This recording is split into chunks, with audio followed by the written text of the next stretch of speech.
One thing though, watching Carlos Rodon last time out was just the usage, right? So the change-up to me, I was watching that pitch and he was showing just a couple of them early. I'm like, man, that third pitch of his is filthy.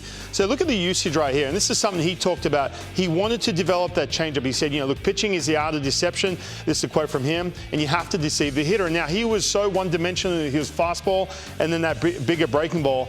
And so you start looking at the numbers. When he mixes in that change-up, man, all of a sudden, it's not a safety net pitch. It's a swing and miss pitch. So I do want to go back to his last start. BK, you mentioned how fired up he was, and coming out of the gates too, you could see the velocity was up, and every time you glance over your shoulder, you start seeing 96s, 97s.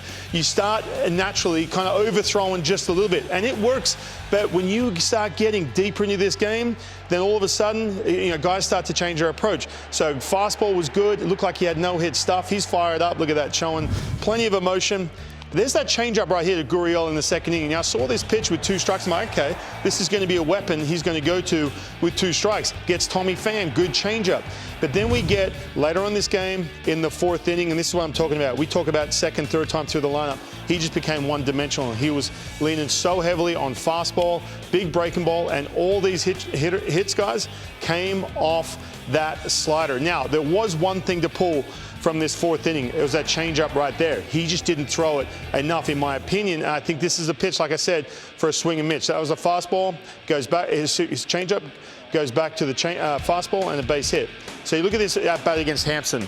Good changeup early in the at-bat. Goes fastball, overthrows, tries to overthrow again. I'm throwing a changeup right there at 2-2. Goes 3-2, sure enough, one-dimensional slider again. So I think we're looking at him and this matchup against the Cleveland Guardians, he has to mix in that changeup. You look at innings 1 through 3, good little usage of changeup, 16%, and then it was just non-existent except for that one at-bat against Hampson. So I do want to talk about the changeup not being a safety net pitch, not a pitch just to get weak contact.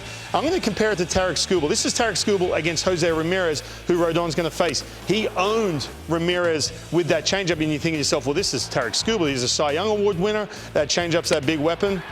Guys, I'll tell you right now, Rodon's changeup, when you're talking swing and miss, is better than Tarik Skubal's. When you look at the numbers, 49% swing and miss rate, that's better than Tarik Skubal. I mean, you look at this list right now. Carlos Rodon, 49%, and you see Tarik Skubal, 46.1%. So if you can see him ease in that changeup a little bit, get that feel for it. And the other thing is, too, when you are so fired up and you are all of a sudden seeing 96s, 97s, the changeup is that finesse pitch, which can just kind of simmer you down a little bit, get you right back into a good spot mechanically. So you see a few changeups tonight early. He gets that feel for the pitch. He can get deeper in this game.